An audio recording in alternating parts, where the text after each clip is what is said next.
Polres Badung dan Polsek Jajaran berhasil meringkus 13 pelaku kejahatan yang terlibat kasus 3C, yakni curat, curas, dan curanmor. Dari belasan tersangka, salah satunya merupakan residivis kasus pembobolan minimarket.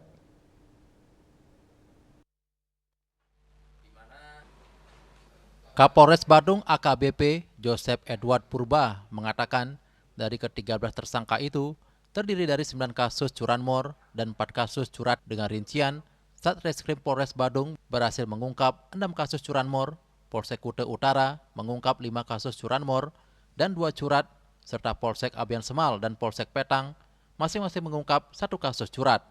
Belasan pelaku ini beraksi di 9 lokasi berbeda, mulai dari perumahan dan villa, perkebunan, jalan raya, pertokoan, atau warung hingga kawasan perusahaan. Dalam pengungkapan ini, 12 tersangka sudah dewasa dan 1 orang merupakan anak di bawah umur. Ditambahkan untuk kasus curanmor, para pelaku umumnya memanfaatkan kelalaian korban yang meninggalkan kunci kontak masih tergantung di kendaraan. Jumlah laporan polisi ada sebanyak 13 yang terdiri dari 9 cusa dan 4 curat. Ya. Di mana Satreskrim ada 6 kasus cusa, Polsek Kuta Utara ada 5, yakni 3 cusa dan 2 curat. Kemudian Polsek Abian Semal ada 1 curat dan Polsek Petang ada 1 curat.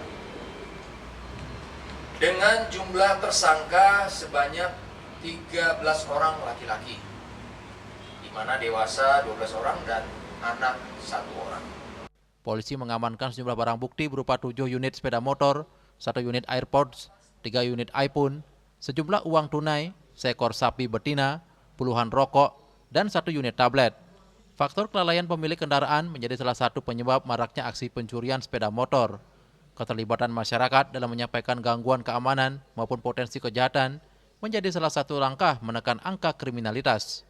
Para tersangka dijerat pasal 476 Undang-Undang Nomor 1 Tahun 2023 tentang KUHP dengan ancaman pidana penjara paling lama 5 tahun serta pasal 477 Undang-Undang Nomor 1 Tahun 2023 tentang KUHP dengan ancaman pidana penjara paling lama 7 tahun. Raiswantara, Bali TV.